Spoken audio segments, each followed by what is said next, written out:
Hi guys, this is your Chan. Welcome to Tamil Manba. இன்னைக்கு நம்ம என்ன பார்க்க போறோம்னா வைலிட்டோட சாப்டர் 98 to 101 தான் பார்க்க போறோம். ப்ரீவியஸ் எபிசோட் என்ன ஆகும் பார்த்தீங்கன்னா ஃபிளாஷ்பேக் தான் போயிருக்கோம்.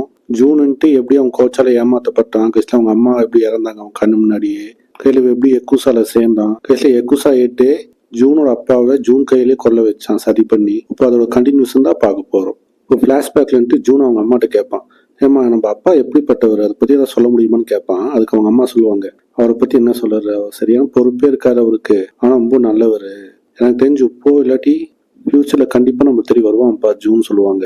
ஜூன்ட்டு அப்படியா நீ நம்புற, சரி பாப்போம் சொல்லியிருப்பான். இப்போ அப்படியே ப்ரெசண்ட்டை காட்டுவாங்க.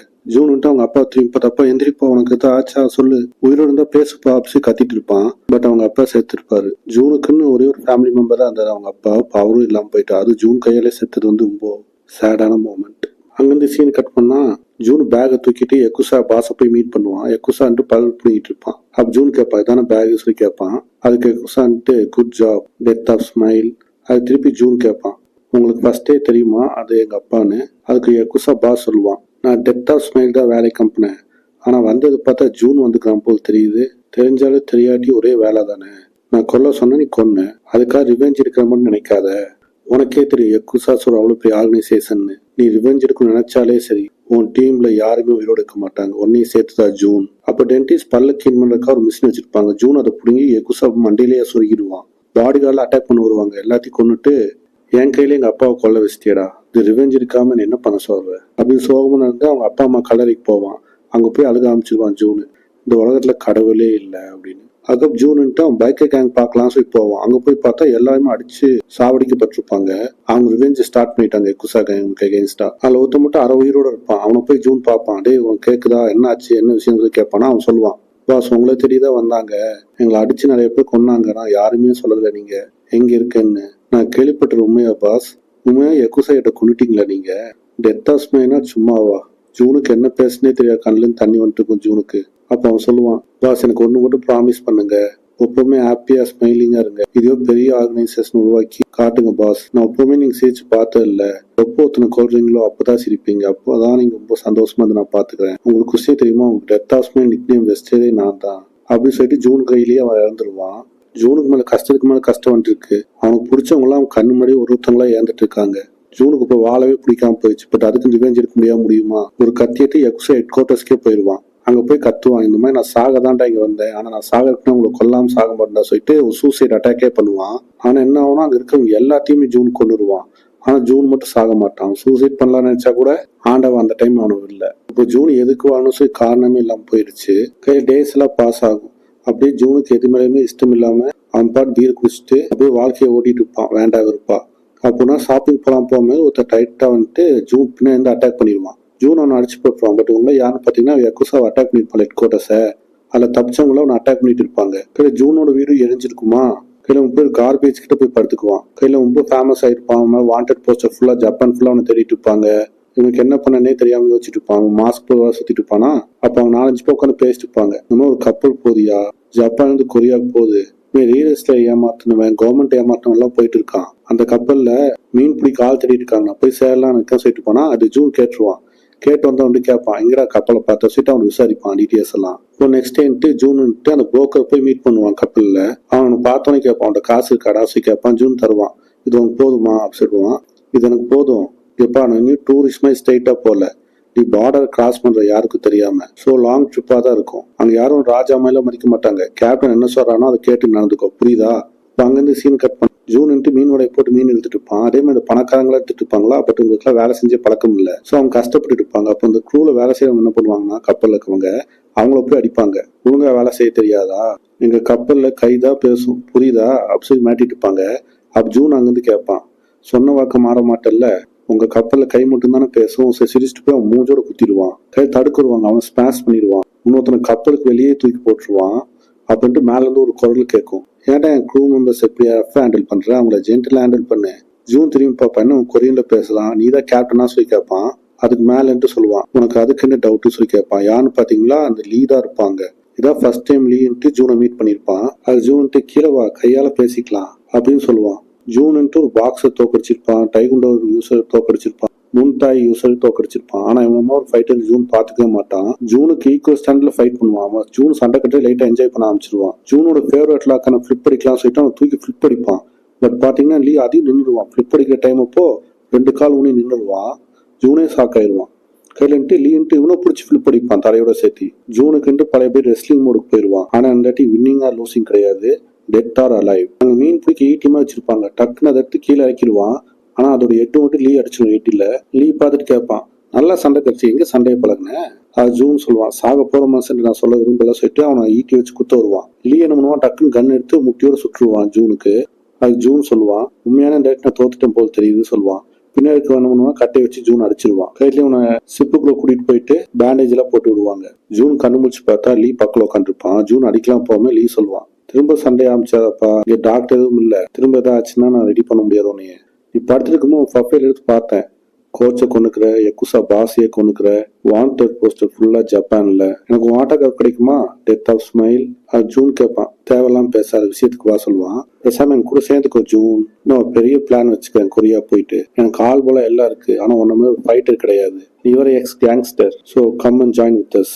ஜூன் வெளியே வந்து பார்ப்போம். வேலை செய்யறவங்க எல்லாருமே எஸ் பாஸ் சொல்லி கூப்பிடுவாங்க. ஜூன்ட்டு நான் பழைய கேங்ஸ்டர்ல கிடையாது, நான் வேற மாதிரி வாழணும்னு நினைக்கிறேன் சொல்லிட்டு போனா மேண்டு லீ கூப்பிடுவான். கூப்பிட்டு அவன் பிசினஸ் பத்தி சொல்லுவான், எக்ஸ்பிளைன் பண்ணுவான். உனக்கு தெரியுமா ஏன் இந்த கப்பல்ல நான் எத்தனை பேருக்கு கூட்டிட்டு போறேன்னு, ஏன் இந்த மீன் நாத்த பிடிச்ச மீனை கொண்டு போறேன்னு. ஜூன் திரு முடிச்சுட்டு இருப்பான். அப்போ இவனே சொல்லுவான் ஆன்சரும். என் கூட வாசல கீழே போய் கட்டுவான். கீழே போய் பாத்தீங்கன்னா ஒரு மேனுஃபேக்சரிங் யூனிட்டே வச்சுப்பான் ட்ரக் பிசினஸ்க்கு. இந்த கெமிக்கல் ஸ்மெல் எல்லாம் ஹெவியா இருக்கும். ஸோ நான் சிட்டிக்குள்ள பண்ண முடியும், அதனால கப்பல்ல பண்றேன். மீன் கப்பலை செக் பண்ண வந்தா கூட இந்த மீன் நாத்துல உங்களுக்கு கெமிக்கல் ஸ்மெல் எதுவும் தெரியாது. ஆனா இந்த 2 பிசினஸ் நம்ம பண்ணிட்டு போய்க்கலாம். எதுக்கு சம்மந்தம் இல்லாம இந்த அகதியை கூட்டிட்டு நான் கொரியாக்கு போறேன் தெரியுமா? இந்த அகதிக்கு நான் ஃபுட்டு தான் தெரியுமா, ரைஸ் பால், அது மென்னாம சாப்பிடணும் சொல்றேன். ஏன் தெரியுமா? ஏன்னா அந்த ரைஸ் பால்குள்ளதான் ட்ரக்கே வச்சுக்கிறேன். இவங்க எனக்கு லோக்கல் டிரான்ஸ்போர்ட், ஆனா அது அவங்களுக்கே தெரியாது. அவங்க சாப்பிட்ற ஒரு ரைஸ் பாலும் 3 மில்லியன் yen பிரைஸ். ஆனா அதை பத்தி அவங்களுக்கு ஒன்றும் தெரியாது. செகண்ட் அவங்க கொரியா போய் என்ட்ரி ஆயிட்டோம், அந்த ரைஸ் பால் நான் எப்படி எடுக்க போகணும் கூட அவங்களுக்கு தெரியாது. இந்த ட்ரக் எந்தெந்த ஊருக்கு போகணும் எனக்கு கூட தெரியாது ஜூன் அப்படி சொல்லுவான். சரி இப்போ சொல்லு, என் கூட சேரக்கு நீ தெரியா அப்படி சொல்லி கேட்பான். ஜூன்ட்டு யோசிக்காம சரின்னு சொல்லிடுவான். அவன் ஏன் சரின்னு சொல்லிப்பான் பார்த்தீங்கன்னா, அதுக்கு முன்னாடி நிறைய இடத்துல வேலை பார்த்துருப்பான், நிறைய கேங்ஸ்டர் கீழே வேலை செஞ்சிருப்பான். ஆனா அவங்க எல்லாத்தையும் ஃபேஸை பார்த்தா புரிஞ்சிருவான். பட் இவனோட மூஞ்சி மட்டும் டிஃப்ரெண்டா இருக்கும். என்ன நினைக்கிறான் சொல்லி ஜூனா கெஸ் கூட பண்ண முடியாது. ஸோ என்னதான் பண்றான் பார்க்கலாம்னு சொல்லிட்டு ஜூன் காத்திருப்பான். அப்படின்ட்டு கப்பல் வந்து லேண்ட் ஆயிடும் தாய்லாந்துல. அப்போ ஜூனும் லீ பேசி போவாங்க. அப்படின்ட்டு ஜூன் கேட்பான், நம்ம இன்னைக்கு சரக்கு அடிக்கலாமா சொல்லி கேட்பானா. அதுக்கு லீ சொல்லுவான், ஓகே பிரசிடென்ட் சொல்லுவான். 2 பேர் பாருக்கு போவாங்க. இப்போ ஜூன் மட்டும் சரக்கு அடிப்பான், அவன் சரக்கு அடிக்கவே மாட்டான். கையில ஜூன் கேட்பான் லீ பார்த்தியா, நீ சரக்கு அடிக்கலையா, உனக்கு பண்ணா இல்லையா சொல்லி கேட்பான். அதுக்கு லீ சொல்லுவான், எனக்கு இதுல எல்லாம் போதை இல்லை, என் போதையே வேற அப்படி சொல்லிட்டு போனா. அப்போ கைட்ட ஒருத்தர் உள்ள வந்துருவான். பாஸ் நம்ம கேங் ஒருத்தர் அட்டாக் பண்ணுவான் பாஸ் சொல்லுவான். உடனே நம்ம ஜூன்ட்டு நான் போய் பாக்குறேன்னு சொல்லி போவான். கையில் ஜூன் ரன்னிங்க போய் யோசிப்பான், இவங்க ட்ரக் டிஸ்ட்ரிபியூஷன் தானே வந்தாங்க, தேவையில்லாம எதுக்கு சண்டை கட்டிட்டு இருக்காங்க அப்படி சொல்லி யாரும் அவன் அடிச்சான்னு சொல்லி போய் பார்த்தா அங்க ஒருத்தர் கோழி மாஸ்கை கழட்டி வச்சு ஒருத்தர் நிற்பான். கோழி மண்டையை புலம்பிட்டு இருப்பான். சரி எத்தனை பேர்த்த அடிச்சேன், ஒரு வீடியோ ரெக்கார்ட் பண்ணிக்கலாம், ஏமாந்துட்டேன். How to fight a multiple opponent, நல்ல கண்டென்ட். அப்ப நம்ம ஜூன் கேட்பான், நீ எத்தனை பேர்த்த அடிச்சேன்னு சொல்லி கேட்பானா. அது கோழி மண்டையை சொன்னான், நீ அடிவாங்க தான் வந்துக்கிற, எதுக்கு பேசுறவா அப்படி கூப்பிடுவான். அது ஜூன் சொல்லுவான், நானும் சண்டைக்கு வரல, உனக்கு கொல்ல வந்து கண்டாசி அடிக்க போவான். நம்ம கோழி மண்டையை காப்லேயே கிக் பண்ணிடுவான். ஜூன்ட்டு என்ன சண்டை கட்டுறான் சொல்லி பஞ்ச் பண்ண போவான். அதை டாஜ் ஆயிடுவான். செகண்ட் பஞ்ச் ஹெட் கீழே வந்து அந்த பஞ்சை பிளாக் பண்ணிடுவான். இந்த ஃபைட்டிங் ஸ்டைல டிஃப்ரெண்டா இருக்கும் ஜூன் பாக்குறதுக்கு. கடைசியிலன்ட்டு ஜூன்ட்டு அவன் ஃபேவரட் மூவ் ஃபிளிப் அடிக்கலாம் சொல்லிட்டு அவன் கையை பிடிச்சி ஃபிளிப் அடிக்க பார்ப்பான். இப்போ நம்ம கோழி மண்டை என்ன பண்ணுவான்னா அவன் உட்காந்துக்குவான், இப்போ ஃபிளிப்பர் பாக்கலான்னு. ஜூன் ஃபைட்டிங் ஸ்டைலாம் பார்த்து ஷாக் ஆயிட்டு இருப்பான். அப்ப என்ன பண்ணுவானா, கோழி மண்டை 2 கை வச்சு தலையோட சேர்த்து ஒரு அட்டாக் தான், அவ்வளவுதான். ஜூன் மயக்க போட்டு வந்துருப்பான். அங்கிருந்து மயக்க தெரிஞ்சு கண்ணு முடிச்சு பார்த்தா ஜூனு பக்கத்து லீ தான் இருப்பான். என்ன ஆச்சுன்னு கேட்பானா, எனக்கு என்ன ஆச்சுன்னே தெரியல, அவன் வேற மாதிரி ஃபைட்டரு, நான் கொஞ்சம் அசால்ட்டா இருந்துட்டேன் போல, உனக்கு ப்ராமிஸ் பண்ணி தரேன், நெக்ஸ்ட்ல நான் தோக்க மாட்டேன் அப்படின்னு சொல்லுவானா. லீன்ட்டு வெளியே போயிடுவான். அப்போ ஒருத்தன் வந்துட்டு உள்ள வருவான். பாஸ் உங்களுக்கு ஒன்னும் ஆள் ஏசி கேட்பானா. எனக்கு ஒன்னும் ஆள் அப்படி சொல்லிட்டான். லீ பாஸ் ரொம்ப கவலைப்பட்டார் உங்களுக்கு நினைச்சு அப்படி சொல்லிட்டுப்பான். அப்போ ஜூன் சொல்லுவான், அவன் என்ன நினைக்கிற என்ன பேசான என்னால கண்டே பிடிக்க முடியல. இப்போ நெக்ஸ்ட் டே தான் கட்டுவாங்க. நெக்ஸ்ட் டே என்ன பாத்தீங்கன்னா, அந்த டூனா ஃபிஷ் பிடிச்சிருப்பாங்கல்ல, அது எல்லாத்தையும் அழகா சூசி பண்ணி ஜூன்ட்டு அங்கே வேலை செய்யறவனுக்கெல்லாம் கொடுப்பான். எல்லாம் சாப்பிட்டு சூப்பரா இந்த மாதிரி நான் தின்னதே இல்லை சொல்லுவானா. அப்போ ஜூன் சொல்லுவான், இது எங்க ஃபேமிலி ட்ரெடிஷனு, இது எங்க அம்மாவோட சீக்கிரம் ரெசிபி சொல்லும் போது கைட்டா லீவ் வந்துருவான். லீவ் வந்துட்டு கண்ணை வந்து ஜூன் நெத்திக்கிட்டு வைப்பான். வச்சுட்டு சொல்லுவான், என்னையே கூப்பிடல சாப்பிட்றதுக்கு சொல்லி கேட்பாங்களா. கடைசில இருந்தா நீ சாப்பிட சொல்லி சாப்பிட்டு இப்போ ஜூனும் லீவ் பேசிட்டு இருப்பாங்க. அப்படின்ட்டு ஜூன் சொல்லுவான், எனக்கு இப்போதான் ஒரு கனவே வந்துக்குது, நான் கொரியால போய் ஒரு ரெஸ்டாரண்ட் உருவாக்க போறேன், ஃபுல்லா ஜப்பானீஸ் கியூசினா இருக்க போகுது, அப்படி சொல்லிட்டு அதுக்கு லீவ் சொல்லுவான். என்னப்பா என் கூட ஒர்க் பண்ற சொல்லிட்டு இருந்த, உன்னை நம்பி நிறைய பிளான் போட்டுருக்கேன் ஜூன். அதுக்கு இன்னொன்று விஷயம், கொரியா போயிட்டோன்னே என்னை நீ லீன்னு கூப்பிடக்கூடாது, 244 தான் கூப்பிடணும், புரியுதா? இந்த பிசினஸ் ஓன் பிசினஸ் மாதிரி என்ன வருதோ உனக்கு பாதி பேர் தரும், ஓகேவான்னு கேட்பான். ஆனா ஜூன்ட்டு அதை ரிஜெக்ட் பண்ணிடுவான். இல்ல எனக்கு வேண்டாம், யாரெல்லாம் எனக்கு ரொம்ப க்ளோஸா இருக்காங்களோ அவங்க எல்லாருமே இறந்துருவாங்க. செகண்ட் ஒருத்தங்க நான் ஃபுல்லா நம்பிட்டேன்னா நான் என்னோட கார்டை ஃபுல்லா விட்டுருவேன். இத்தனை வருஷம் நான் கார்டை விடும்போது தான் எல்லாம் அட்டாக் பண்ணிக்கிறாங்க. திரும்ப அதே பொசிஷன் நான் போக கூடாதுன்னு நினைக்கிறேன் ஜூன் சொல்லிட்டு இருப்பான். அப்போ தோடி வந்து கத்த அமைச்சிருவான். பாஸ் நம்ம கொரியா பார்டர் தாண்டிட்டோம் சொல்லுவானா, லீன்ட்டு எல்லா பேசையும் வர சொல்லு, எல்லாருக்கிட்டையும் விஷயத்த சொல்லுவாங்க. எல்லாமே வெளியே சந்தோஷப்படுவாங்க, அப்பா ஒரு கொரியாக்குள்ள போறோம் அப்படின்னு. அப்போ அந்த க்ரூல கவுல என்ன பண்ணுவாங்கன்னா டக்குன்னு கத்தி எடுத்து அந்த பேசஞ்சர் நெஞ்சில எல்லாத்துலயும் கொண்டுருவாங்க. அப்படி ஜூன் ஷாக்காய் பார்ப்பான், என்ன பண்றான் இவன். ஜூன் நீ தான் சொன்ன வயிற்றுல ட்ரக்ஸ் இருக்குன்னு, இப்போ கொண்டுட்டு என்ன பண்ண போக சொல்லுவானா. அப்போ லீ சொல்லுவான், ட்ரக்ஸ் தான் தேவை, உங்களை உயிரோட விட நான் சொல்லவே இல்லையே. உங்க எல்லாத்தையும் மூட்டையில் கட்டி கல்லை வச்சு தண்ணிக்குள்ள இறக்கிடுவேன். போஸ்ட் கிளாஸ் வச்சு முடிச்சிட்டோன்னே உங்க மூட்டையை எடுத்து ட்ரக்ஸை நான் வெளியே எடுத்துருவேன். அப்போ கைட்டான்ட்டு கொரியாலுக்கு போட் கார்ட்ஸ் எல்லாம் வர ஆரம்பிச்சிருவாங்க. சத்தத்தை கேட்டு ஜூன் திரும்புவானா, பார்த்தா லீ டக்குன்னு கத்தி எடுத்து ஜூனை வயிற்றுல சொருகிடுவான். ஆனா ஜூன் என்ன பண்ணி பாத்தீங்கன்னா கத்தியை ஃபுல்லா வயிற்றுக்குள்ள இருக்காம பாதி வரையும் இறக்கி பிடிச்சிருப்பான் கத்தியை மிடில். அப்போ ஜூன் சொல்லுவான், இதான்டா ஃபர்ஸ்டே சொன்னேன், இப்போ நான் காடை இறந்தாலும் அப்பயே இறந்துருப்பேன், இதுதான் நான் யாரு கூட அவ்வளவு க்ளோஸ் ஆகிறதுல சொல்லுவான். அது லீ சொல்லுவான், உனக்கு ஃபர்ஸ்டே சான்ஸ் தந்த, நீ தான் அதை கேட்டுக்காம போயிட்ட, இப்ப என்ன பண்ண போற, உனக்கு பின்னாடி கத்தி இருக்கு, உனக்கு முன்னாடி போலீஸ் கார்டு வந்துருக்காங்க, இங்கிருந்து நீ உயிரோட தப்பிப்பியா அப்படி கேட்பானா. அது நம்ம ஜூன் சொல்லுவான், நான் கண்டிப்பா தப்பிப்பேன், நீ பாருடா அப்படி சொல்லிட்டு தண்ணிக்குள்ள குதிச்சிருவான். ஜூன் ஃபுல்லா நீச்சல் அடிச்சு கரைக்கு வந்துடுவான். பட் இல்லீகல் என்ட்ரியால் போலீஸ் அரெஸ்ட் பண்ணி ஜெயில போட்டுருவாங்க. ஆனா அவன் அண்டர் ஏஜாக்கா ஜூனியர்ல போட்டிருப்பாங்க.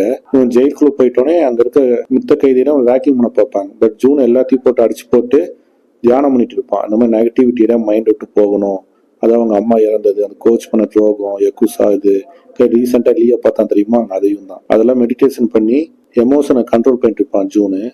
இப்போ ஜூன் கொரியால இருப்பானா, பட் அவன் கொரியன் லாங்குவேஜ் தெரியாது. ஸோ நிறைய புக் வாங்கி 4-5 பேர் ஹெல்ப்போட ஜூன்ட்டு நிறைய படிச்சு கொரியா ஈஸியாக கற்றுக்குவான். ஜெயிலில் நிறைய கிளாஸஸ் எல்லாம் நடக்கும், 4-5 கிளாஸ் போவான். அதில் இன்ட்ரோத்தை காட்டுவான், யூடியூப் இதான்னு. அப்போ ஜூன் பார்ப்பான், ஓ இதான் யூடியூபா, ஃபியூச்சர் இதை நம்பி தான் போகுதா சொல்லி பார்த்துட்டு அவன் படிச்சது கொஞ்சம் யூடியூப் நாலேஜ்லாம் வச்சு பிளான் பண்ண ஆரம்பிச்சிருவான். நான் வெளியே போயிட்டு இப்படிதான் பண்ண போறேன் அப்படின்னு மைண்ட் செட்லாம் ரெடி பண்ணிடுவான். அவன் வெளியே போறதுக்கு முன்னாடி என்ன பண்ணும் தெளிவா பிளான் பண்ணிட்டு இருப்பான் ஜூன் உள்ள இருந்துட்டு. ஒரு நாள் பாத்ரூம் போகும்போது ஒருத்தனை போட்டு 4-5 பேர் அடிச்சுட்டு இருப்பாங்க. யாருன்னு பார்த்தா நம்ம ஆணு. அப்ப அந்த டைம் ஜூன் தான் இந்த ஆணை காப்பாத்திருப்பான். அந்த 3 பேர்கிட்ட இருந்தோம். கையில் ஆண்ட சொல்லுவான், உன் கண்ணில் ஒரு ஃபயர் தெரியுது, உன் மனநிலை என்ன சொல்லி கேட்பானா. அதுக்கு ஆண் சொல்லுவான், எப்படியாவது சர்வே ஆகணும்னு சொல்லுவானா. அது ஜூன் சொல்லுவான், அந்த ஜெயிலேருந்து எப்படி நீ சர்வே வெளியே வந்துட்டு வச்சுக்கோ, என்னை மீட் பண்ணு, உனக்கு கண்டிப்பா உதவி செய்யறேன், நான் ஒரு பெரிய பிளான் வச்சுக்கிறேன், நீ வா அப்படி சொல்லுவான். நெக்ஸ்ட் டே தான் கட்டுவான். நெக்ஸ்ட் டேன்ட்டு ஆணுன்ட்டு அவன் ரூம்மேட்ஸ் எல்லாத்தையும் குழந்து விட்டுருப்பான். இப்போ ஜூன்ட்டு ஆணை பார்ப்பான், எல்லாத்தையும் அடிச்சு ஆணை உட்காந்துப்பானா. வெரி குட், ஒன்னும் தான் எதிர்பார்த்தேன் நான், இந்த என் நம்பர் வெளியே வந்துட்டு நம்பர் கூப்பிட்டு சொல்லிட்டு ஜூன் அங்கிருந்து கிளம்பிடுவான். கடைசியா ஒரு வழியா ஜெயில இருந்து ஜூன் ரிலீஸ் ஆயிடுவான். ரிலீஸ் ஆகி ரோட்ல பஸ்ல போயிட்டு இருக்கும்போது யோசிப்பான், பணம் சம்பாதிக்கிறது எனக்கு ஈஸியாகி போச்சு இப்போ. ஆனா பணம் சொல்ற ஒரு பேப்பர் தான், எனக்கு பணம் வேண்டாம், அதுக்கு மேல ஏதாச்சும் வேணும், ரொம்ப பவர்ஃபுல்லா இருக்கணும் அப்படின்னு முடிவு பண்ணிருப்பான் ஜூனு. இப்போ அங்கிருந்து சீனை கட் பண்ணா லீ ஜாக்கிங் போறதா காட்டுவாங்க. இப்போ டொப்புன்னு பின்னாடி வந்து ஜூன் நின்றுவான். ஜூன் நின்று சொல்லுவான், அவன் ஐகானிக்கான டைலாக், எப்பவுமே ஒரு 2 பேர்த்த மட்டும் நான் மறக்க மாட்டேன், ஒருத்தன் என்னை கத்தியால குத்துனவன், இன்னொருத்தன் என்னை குத்தணும்னு நினைச்சவன். நம்ம லீ என்ன பண்ணுவான், டக்குன்னு உதச்சிருவான். உதச்சிட்டு சொல்லுவான், நான் எதிர்பார்த்தேன் ஒரு ஃபார்மர் எக்குசாட்டன்ட்டு கண்டிப்பா நீ தேடி வருவான்னு நினைச்சேன், என்ன கையில கத்தியில கொண்டு வந்துக்கிற அப்படி சொல்லி கேட்பான். இப்போ ஜூன் என்ன பண்ணுறதா முட்டி போட்டுருவான். முட்டி போட்டு சொல்லுவான், என்னை தயவு செஞ்சு உனத்துல சேர்த்திக்கோ, எனக்கு நிறைய ஐடியா நிறைய பிளான் இருக்கு, நான் ஜெயில நிறைய நான் படிச்சுக்கிறேன், நான் பழையபடியெல்லாம் இல்லை, ஃபர்ஸ்ட்லாம் நான் காசுக்காக எல்லா வேலையும் செஞ்சேன், ஆனால் இப்போ புரிஞ்சிச்சு காசு ஒரு விஷயமே கிடையாது, அது ஒரு பவர்ஃபுல்லான விஷயம் எல்லாம் இருக்கு, எனக்கு பவர் அப்டேன் பண்ணியே தீரணும், அதுக்கு இப்போ உதவி தேவை அப்படி சொல்லுவான். அதுக்கு லீ சொல்லுவான், சரி நான் உன்னை சேர்த்துக்கிறேன், ஆனா நான் போற பாதை டிஃப்ரெண்டான பாதை, என்ன நடக்கும்னு என்னால சொல்லக்கூட முடியாது, ஏன் என் கையால் நீ சாகலாம், உன் கையால் நானும் சாகலாம், ரோகம்ல அந்த பிசினஸ் அசால்ட்டு, நீயே முடிவு பண்ணிக்கோ, என் கூட சேரக்கு உனக்கு உண்மையான விருப்பம் இருக்கான்னு கேட்பான். ஜூன் சரின்னு சொல்லிடுவான். இப்ப அங்கிருந்து சீனை கட் பண்ணா மினிஸ்டர் தான் காட்டுவாங்க. மினிஸ்டர் கேட்பான், ஓ இவன் தான் உன் சக்சஸரா அப்படி கேட்பான். அதுக்கு லீ சொல்லுவான், சக்சஸர்லாம் இல்ல, இவன் உன் பார்ட்னர், இவங்ககிட்ட நிறைய புது ஐடியாஸ் இருக்கு, ஆனா பணம் தான் இல்ல, அதுதான் உங்களை தேடி வந்துக்கணும்னு சொல்லுவான். மினிஸ்டரும் சரி சொல்லிடுவான். கைசில அதுக்கப்புறம் தான் நம்ம ஜூன் ஃபர்ஸ்ட் யூடியூப் ஸ்டார்ட் பண்ணிருப்பான். ஆபியை மீட் பண்ணிருப்பான், எல்லா இல்லீகல் வேலையை பார்த்துருப்பான். கைசில பிளாக் பண்ணி ஒயிட் பண்ணி மாற்றி தந்துருப்பான். கடைசியா 244 ஏமாத்தி இந்த நிலைமையில இருக்கான். இப்போ அங்கிருந்து சீன் கட் பண்ணா ஆபி நேரில் போய் ஜூனை பார்த்துருப்பான். ஜூன் சாக நிலைமையில இருப்பான். அப்போ ஜூன் சொல்லுவான், நெக்ஸ்ட் டைம் மீட் பண்ணாம நல்லா மீட் பண்றேன்னு சொல்லியிருந்தேன், ஆனா ஆபி இப்பதான் பேசவே முடிய மாட்டேன்னு சொல்லுவான். ஆபின்ட்டு அழுதுட்டு இருப்பான். அப்ப ஜூன் சொல்லுவான், எனக்கு நான் செத்துட்டு இருக்கேன்னு நினைக்கிறேன், அதான் நான் பேசக்கூட முடியல. ஜூனால பேச முடியாம பேசிட்டு இருப்பான். எப்படி எனக்கு கண்டுபிடிச்ச, இங்கெல்லாம் இருக்காது ஆபி, ஓடி ரொம்ப டேஞ்சரஸான இடம் ஆபின்ட்டு அழுக ஆரம்பிச்சுவான். சாரி எல்லாம் என் மேலதான் தப்பு, நான் அப்படி நடக்கும் எதிர்பார்க்கவே இல்லை. ஜூன்ஸ் அழுதுட்டு இருப்பான். அப்ப ஜூன் சொல்லுவான், நான் இந்த மாதிரி நிறைய பேர்த்து கொன்னுக்கிறேன், அது குளோரிஃபைல பண்ண விரும்பல, நான் சாக வேண்டிய ஆள் தான். என் அம்மாய்க்கு எல்லாம் செத்துட்டாங்கன்னா அந்த உலகத்துல யாருமே கில்ட்டி ஃபீலிங் இல்லாம இருப்பாங்க. நீ அழுகாத ஆபி. நான் பார்க்கும்போது நீ குழந்தைன்னு நினைச்சேன், உனக்கு மெச்சூரிட்டி இல்லைன்னு நினைச்சேன். ஆனா என்னோட உனக்கு தான் மெச்சூரிட்டியே அதிகமா இருக்கு. இவனை மட்டும் உயிரோட விட்டுரு. அப்ப அந்த கன் வச்சுக்கன்னு சொல்லுவான். ஏன்ட்டியா பேசிட்டு கேஸ் கேட்பான். உன்கிட்ட தான் சொன்னேன், என்னோட லாஸ்ட் டையிங் விஷ், ப்ளீஸ் இவனை மட்டும் உயிரோட விட்டுரு. அதுக்கு நேம்லெஸ் பர்சன்ட்டு எந்த ஐ விட்னஸ் இருக்கக்கூடாது சொல்லுவானா. அதுக்கு ஜூன் சொல்லுவான், இவனை மட்டும் நீ உயிரோட விடாட்டி நான் செத்தாக்கும் உனக்கு கொல்லாம விட மாட்டேன்டா சொல்லுவான். இவன் ஜஸ்ட் எ கிட், இவனை மட்டும் உயிரோட விட்டுரு ப்ளீஸ். கைஸ்ல நேம்லெஸ் மேன் ஃபோன் பண்ணி பேசுவான். இந்த மாதிரி லீட்டா பாஸ், டெட் ஆஃப் மை செத்துட்டாரு. அவரும் ஆபி அழுக ஆரம்பிச்சிருவான். ஃபைனலாக ஜூன் இறந்துட்டாரு.